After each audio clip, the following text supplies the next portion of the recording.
If someone were to ask you what separates a simple entertainment from a masterpiece when it comes to fiction and writing, what would you say? Though there are many ways to answer this question, I think we all share a certain basic experience as humans that we all connect to. And for me, great stories show us these deep truths about our nature. Let me explain.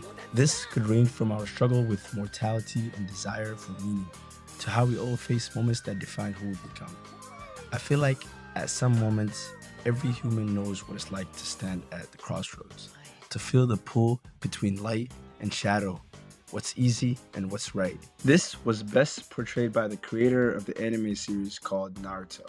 Masashi Kishimoto did a masterful job portraying villains who mirror real human nature. He showed us antagonists whose pain feels real, whose choices almost kind of make sense.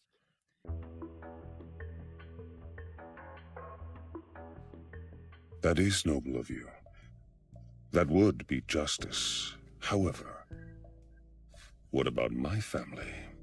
My friends? My village? They suffer the same fate as this village at the hands of you, Hidden Leaf Ninja.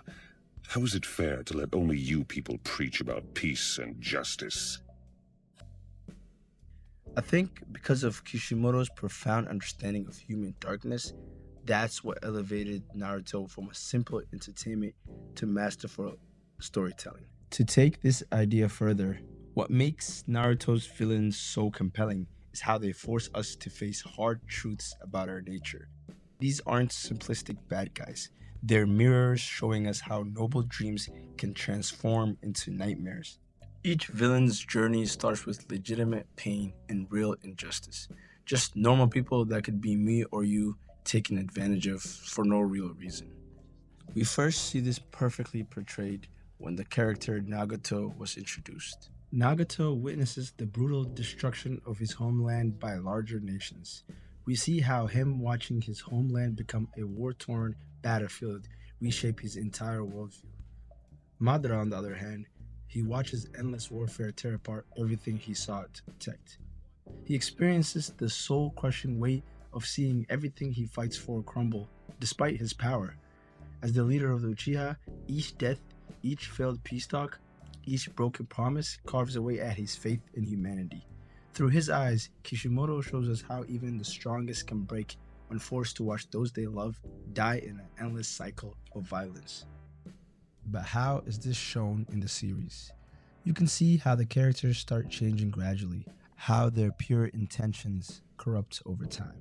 They don't just leap into darkness, they walk there step by step, each move feeling more necessary than the last. Their desire to create a better world becomes the very thing that justifies their worst actions. This reflects patterns we've seen throughout history. Revolutionaries who overthrow tyrants only to become dictators themselves. Freedom fighters who emerge as the new oppressors. Peaceful movements that spiral into cycles of violence. These villains, they show us how fighting monsters can turn you into one, especially when you're convinced your cause is just. That's the brilliant tragedy Kishimoto captures, how the path to darkness isn't paved with evil intentions, but with broken idealists believing they're doing what's necessary. Their stories aren't just about power or revenge, they're about how good people can justify terrible things when they believe they're serving a greater purpose. The village, shinobi themselves. They created these circumstances. What caused me to despair is this world itself. This counterfeit world. This deep connection to humanity's behavior is what elevates Naruto from a simple battle anime to a masterpiece. Through these villains, Kishimoto forces us to question our own beliefs about justice, peace, and what we might become if pushed too far. When Pain speaks about understanding true pain, when Madara talks about his perfect world, we feel the weight of their convictions, the tragedy of their fall from grace. What I also liked about Kishimoto's explanation of how these villains connect to the story's central themes about cycles of hatred and understanding. Each antagonist serves as a dark mirror to Naruto himself, showing what he could become if he chose revenge over forgiveness. Their stories don't just create conflict, they challenge the very core of what it means to fight for peace. This is why their defeats aren't just about power, they're about ideology.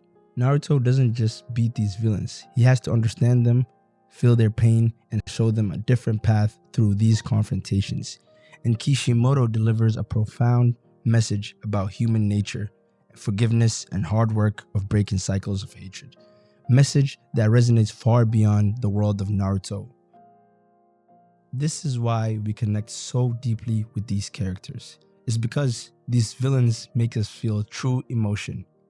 We see pieces of ourselves in their struggles, their pain, and their misguided attempt to fix a broken world. That's what makes their stories so powerful. They remind us how thin the line between fighting for what's right and becoming what we once fought against.